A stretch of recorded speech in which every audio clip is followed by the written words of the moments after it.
不，既然你要奖赏我，那不如把肚兜永久红利给我吧。以后你每卖出1件，我就得利3分，如何？永久红利，龙帮主求财的手段，当真是毫不含糊。哎，都说商人重利薄情，可咱俩不是普通关系啊！你我可是曾上过牢房，下过……我同意了。等人，说了算数。不过，你得答应我一个条件。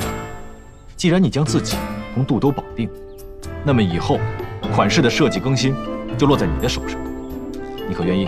哼，赏识本肚的才华就直说。怎么说，这肚兜也是私密晦涩之物，唯有出身青楼的你，才放得开些。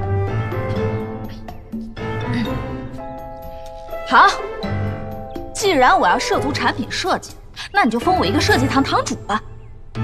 堂主？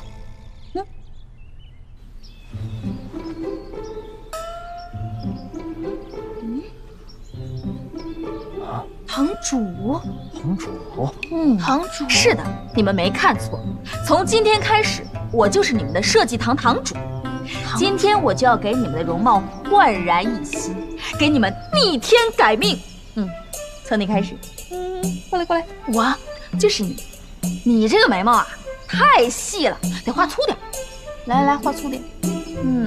粗点粗点，粗点才能显得脸小嘛。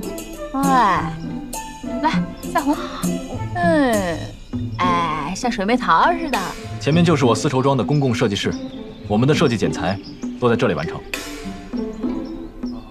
哦，好看吧？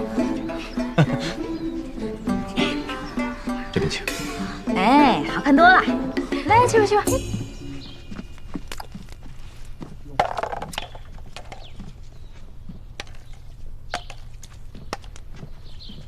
小璇，你早该来了。这姓李的看着气派，其实小气的很。他平时一桌子菜都没几块肥膘，我差点都瘦了。帮主想吃什么，尽管告诉我，我到时候给你买回来。对了，帮主，听说账房解封了，那等帮主手好了，是不是就可以回帮了？现在不行，眼下我当了这个设计堂堂主啊，要先学点本事。还不能回去啊？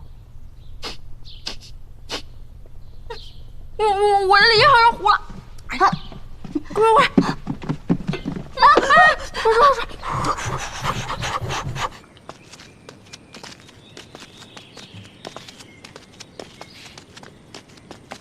闻到没有？怎么一股油渣子味儿？那他又走水了。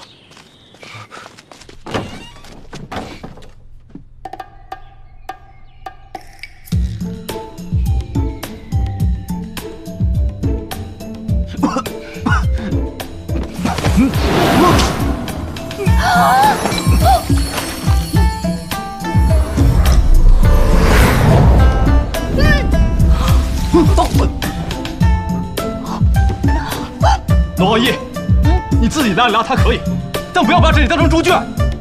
李庄主，我家姑娘的手是因为你受的伤，不就吃了你家点东西吗？你至于这么刻薄吗？说我们家姑娘是猪啊？哼，小琴啊，这几天我闲得发慌，脑子里啊突然蹦出来很多想法。我原本呢想睡水推舟，研究一下那个什么，贵德宝啊、亲子半臂啊、贵妇真丝防晒罩什么的，说不定啊比那肚兜卖的还好。帮主，这些名字听起来就很新奇，是吧？